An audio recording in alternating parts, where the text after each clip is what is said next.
What's up, guys? It's me, the ALE Double X Prince, here to give you my review of Solo, a Star Wars story. We'll talk spoilers. I always do spoilers just because it's like a lot easier for me to talk instead of like, because I don't know really what how not to spoil things, so I just go on spoilers. But as far as like if I'll recommend this movie, I guess you should watch it for yourself and have your own opinion. With that said, I do think this is a good movie with problems that will easily make this a bad movie. Um, I I don't know. For me, it was just a movie that I saw and felt nothing, no connection. And keep in mind, you're talking to a big Star Wars fan. I am a film guy. I wouldn't even have this guy with me if I wasn't a Star Wars fan. But basically, the story here is um, Han and his girlfriend Qu'ra are trying to escape because they're basically showing what it's like to live with the Empire taking over. And basically from there, Qu'ra and Solo separate, and they Solo's trying to find a way to get back with her, while Woody he meets a bunch of friends, and I don't know, the plot is super convoluted. It's so damn hard to explain, but basically they split up. Han's trying to get away, but he's like trying to sign for piloting, but he's like, my name is Han. They're like, oh, who do you work with? Like, oh, I'm not working with any pilots. I'm alone. And sure enough, they put Han Solo, which is kind of a cheap way of putting it because he got his name from the Empire, and I have mixed feelings on how he got his name because it was just kind of weird. I was like, whatever. It makes sense in the sense that he works alone, but at the same time, he's with Chewie all the time, which is weird. Which, honestly, when they showed how Chewie and Han met, it was actually pretty cool. I enjoyed that. It was fine. I really enjoyed it. It was cool to see Chewbacca and Solo meeting for the first time. Basically, they were both like prisoners. We get introduced to Woody Harrelson's character, Beckett. Val, played by Fanny Newton, and Rio Durant, played by Jon Favreau as a voice. Val and Rio die fast, so we don't even get to see most of what they do. They were cool, but I mean, they could have done more with these guys. Honestly, if you erase these three from the movie, you would be fine. And Woody Harrelson's around for the movie for the most part, but I could have easily erased him and not give a shit because, all Woody Harrelson's there for, if you think about it, is just showing Han his gun for the first time. Because as I was watching it, so throughout the movie they're trying to work with Vision or Paul Bettany. I'm Dyren Voss, like super generic as villain. Really shitty villain to say the least. No one even gave a shit about him. At least in Rogue One, the villain there, at least he had a like charisma. Granted, he was kind of a bitch, but at least he was charismatic. What's the name of it? The guy from Ready Player One. He was Ben Mendelsohn's character, Orson Krennic. He was better than Paul Bettany, and I like Paul Bettany a lot. He seems like a chill dude. Vision was great. I said was, spoiler for Avengers Infinity War. So anyways, as this is story going on, they're set to a mission, but Qu'ra is actually working for Voss. So they basically go on an adventure to like steal stuff, just because basically it just shows how Solo came to be his own character. And Qu'ra said we might need some help. That's when they meet Lando Calrissian, which is easily the best part of this whole movie. Donald Glover can't do no wrong. Lando was awesome. Who wasn't awesome was L337. Damn, this bitch was fucking annoying. Like, when she died, I was so fucking happy. I was just like, yes. Fuck this robot. this SJW jackass like asshole robot. I didn't like this robot. When I didn't feel no sympathy for this robot whatsoever, and it was just so fucking annoying. It was just too much. But anyways, it was just kind of like a set of like little events that go on, and it's kind of convoluted.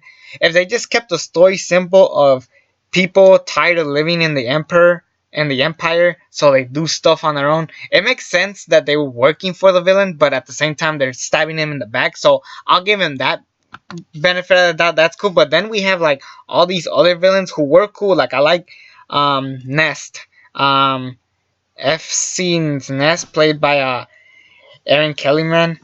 She was great. Cool villain. She didn't do much, but it was cool for what they did. And but yeah, they had so many villains where it's just like kind of complicated. What was cool was Chewie saving all these Wookiees. They're not related. It's just like Wookiee for a Wookiee, so it was pretty cool. Um, and let's just talk about the characters individually because those were the real highlights for me. Solo, I liked Alden Ehrenreich. I could totally see him being a young Han Solo. He definitely picked the part right. It was great to see that. Beckett, didn't like him. Like I said, you could have taken him off the movie and not give a shit. Qu'ra could have been cool. They were gonna establish her to be Han's like true love, but nothing happens. And Lando, of course, like I said, he was great. These four characters. The reason why I brought these four characters because you could have easily taken these four characters and made a long TV show for them. Because we're so focused on what the story's trying to be than who the characters are, and that's like a huge downfall because I feel like if you made a TV show called Solo, just Solo, and it was like running on Netflix or Amazon Prime or YouTube Red, whatever, you could have had like a kick-ass show. It would have gotten great ratings. It could have been pretty good because now you get to establish these characters and see the life of how these characters live while the Empire is running, and that's a pretty damn good concept. But because it's a movie, they kind of had to cram everything in, and it kind of sucked, to say the least. Again, when Dryer and Voss died, like, again, who gives a shit? Because this guy was so freaking pointless. It was like kind of just worthless to even mention this character. But a thing that really, really ticked me off about this movie is just the fact that it was just trying to be an origin story for Han Solo of how he got his gun, how he met Chewie, how the Millennium Falcon came to be. Which, by the way, it was ridiculous. So they have like they have the Millennium Falcon. You know what it looks like? It's like this big old circle, and then like two things in the middle. Well, that middle part is just like kind of covered up, so it's kind of like a rectangle and a big circle. And turns out that middle part was an escape pod. So when they escaped, they that's how it came to be, I guess. It was just super random, and that's why the ship looks like that. It's just like, just make the Millennium Falcon look how it's supposed to look like. Like, why the fuck are you like trying to like add all this too much stuff? Also, the whole Han Solo shooting first joke. I was cool with it. Like this whole story of like, yeah, you should always shoot first. But I guarantee you, it wouldn't have been such a big of a deal if George Moron Lucas didn't completely like mess that whole thing up with Greedo, because it was just ridiculous. Because really, I get that, but the whole thing really got affected just because I'm thinking of Greedo all the time now, and it's distracting. You shouldn't be distracted watching this movie. And I know I'm like sounding like I hate this movie because I'm not. It's decent. I'll say that. It's a pretty decent movie, like I said. But at the end of the day, I really don't give a shit. And there's a story going on that this is going to be a trilogy. Don't do a trilogy. I guarantee you, do not do a trilogy. Again, like I said, you should have made a TV show with these guys. It would have been so much better, well established, and so much easier to sit through. But no, the fact that it isn't a TV show, it really, really sucks. And I guess I should talk about the whole big twisted ending with Qu'ra not loving Solo. She always wanted to work for the villain because that's how she gets bank. Basically, Paul Bettany's not the real villain. The real villain was an older Darth Maul. Now, as a Star Wars fan, I know that he comes back in the Clone Wars TV show, and he eventually is in Star Wars Rebels. I know that because I'm a Star Wars fan. The problem is that not everybody watches those things, so not a lot of people will be kind of confused, and it can hurt the experience. Um, but in all honesty, it's kind of hard. Again, it's super distracting because you have Han Solo, this guy who does not believe in the Force. He just believes that he lives in a shitty neighborhood. Now he has to. Now he's gonna be with freaking the fighting Darth Maul in the future movies. Like, this is why I don't want a trilogy. Like, if you had one movie, fine, but again, I keep going back to that TV show thing because it's so much better. But anyways, having this Darth Maul twist, it was cool. I enjoyed it. It was pretty badass. But if that was gonna be the whole point, why didn't they just make a Darth Maul movie? Because in all reality, what does Darth Maul and Han Solo, a young Han Solo, have to do with anything together? It's pretty ridiculous the more you think about it. So, unless if I find out that Darth Maul is Rey's father or some shit like that, or Kira is related to Rey, or Darth Maul has been Snoke this whole time, other than that, who really gives a shit about any of this stuff? So yeah, at the end of the day, this movie, you'll have some fun. Again, if you don't question it, if you just watch it as a movie, you'll have a good time. It's pretty cool. They have some pretty dope parts. But at the end of the day, who gives a shit about this movie? Like, you don't feel any sympathy for anything because it just happened. It's just there, you know what I'm saying? Like, if you watch it, good. If you didn't watch it, good. If you liked it, good. If you didn't like it, good. It's just, alright, whatever. It happened.